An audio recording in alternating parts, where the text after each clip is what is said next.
Voilà, et là, peut-être avant de terminer la partie française, il y a quelques jours, j'ai été à l'hôpital de gériatrie. Ouais.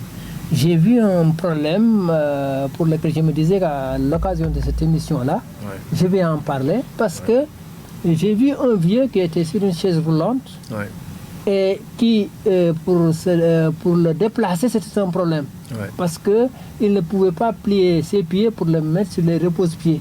C'est-à-dire, les pieds, si tu veux le plier, tu vas encore le faire souffrir davantage. Effectivement. Et tantôt, je me suis dit, mais pourquoi ne pas penser à nos établissements d'enseignement technique, de voir comment régler ce problème pour que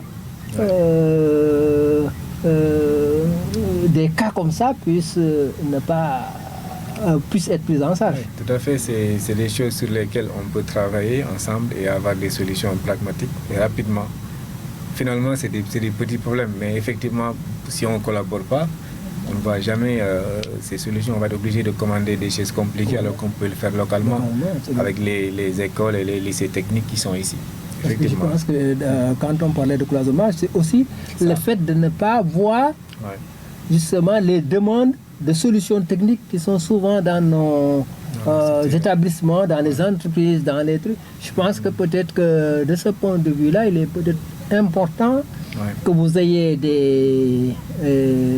souvent les gens le faisaient, c'est des visites d'entreprise, les gens se déplaçaient en truc et je pense que c'est important dans ce que les uns et les autres font, d'aller dans certains établissements, regarder les problèmes qu'ils ont et proposer des solutions et ça permet à la fois aux étudiants peut-être d'étudier un système, de le réaliser. Peut-être que ce n'est pas forcément le thème de l'émission, mais comme nous sommes dans une école d'ingénieurs, c'est un niveau peut-être un peu supérieur, on va dire, aux techniciens, mais quand même c'est du domaine de la technique. Et on a des formations qui ont été pensées pour régler ce problème-là. En informatique, on fait une formation en alternance école-entreprise depuis bientôt 10 ans. Donc chaque année, les étudiants ils font 50% du temps à l'établissement. Et 50% du temps, ils sont dans des boîtes comme la Sonatel, comme Model6, comme l'Institut Pasteur et autres, où ils font 6 mois.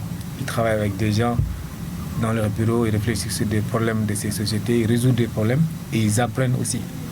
Ce qui fait que quand ils sortent, ils sont qualifiés à tous les niveaux, quoi. Et ça, c'est quelque chose que les gens voudraient généraliser à toutes les formations.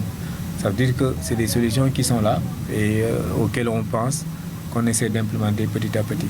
Oui, mais c'est que moi, de ce point de vue, c'est pourquoi je dis que souvent aussi il y a une question de, je ne sais pas, ça veut dire que les gens vont régler des problèmes en haut, alors qu'il y a des problèmes en bas de tous les jours pour lesquels nous envoyons nos enfants à l'école, c'est pour nous régler nos problèmes.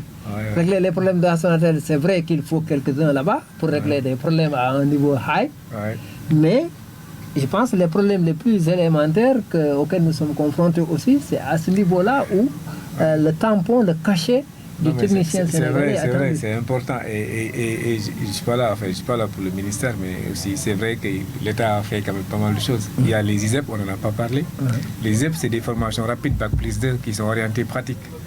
L'idée des ISEP, c'est de régler des problèmes tous les jours. Vous avez les mécaniciens auto, électroniciens, vous avez le montage audiovisuel comme on le fait ici, vous avez des hôtesses, vous avez vraiment tous les corps de métier pour lesquels on a réfléchi à des formations pragmatiques, rapides pour que les gens soient pratiques et régler les problèmes tous les jours. Et c'est en train quand même de donner ses fruits petit à petit. Bon, c'est des choses qui prennent genre 30 ans, 20 ans pour qu'on voit vraiment l'ampleur des résultats, mais c'est en train de venir. Donc il y a différents maillons pour que ça fasse une chaîne, quoi.